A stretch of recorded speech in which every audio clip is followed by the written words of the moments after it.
আমার আরেকটি প্রশ্ন হলো যে জাকাত না দিলে কি গুনাহ হবে? যার উপর জাকাত ফরজ সে যদি জাকাত না দেয় তাহলে কি গুনাহ হবে? জাকাত ইসলামে ফরজ। যাদের ওপর জাকাত ফরজ তাদের জন্য এটি আদায় করা আবশ্যক। জাকাত না দিলে তা গুনাহ হবে, কারণ জাকাত এটি একটি জাকাত জাকাত ফরজ হতে হইলে কত টাকা প্রয়োজন?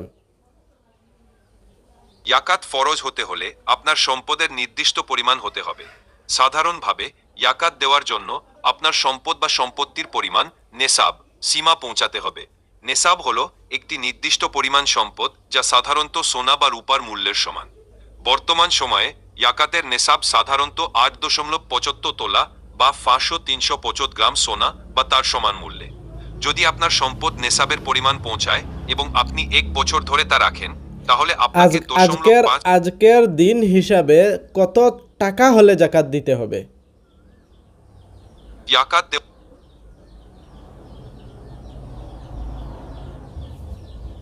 আমি বলছি কত টাকা I'm পুঁজি। sorry, but you've hit the daily limit for advanced voice.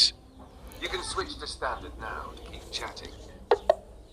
তো ভাই হল ডেইলি এই যে এই অ্যাপসে একজন ব্যক্তির লগেন 5 মিনিট মাতে, তো এই 5 মিনিট সম্পূর্ণ হয়ে গেছে যার কারণে টাইম লিমিট ওভার হয়ে গেছে, মাত দাঁত দিলাইছে। তো ভাই হল আপনারা শুনতে পারছেন কত সুন্দরভাবে প্রত্যেকটা বস্তুর সুন্দর সুন্দর করে উত্তর দেয়, একদম বিস্তারিতভাবে বুঝাইয়া উত্তর দেয়। ভাই হল এই ভিডিওটা দেখে আপনারা কিলা লাগছে কমেন্টের মধ্যে জানাইবা, অত্যন্ত মজা লাগছে আমার।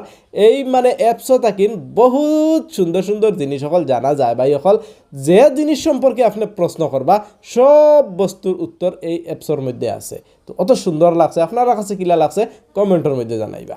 ভিডিওটা ভালো লাগে থাকলে একটা শেয়ার করে দিবা। আসসালামু আলাইকুম ওয়া রাহমাতুল্লাহি ওয়া বারাকাতুহু।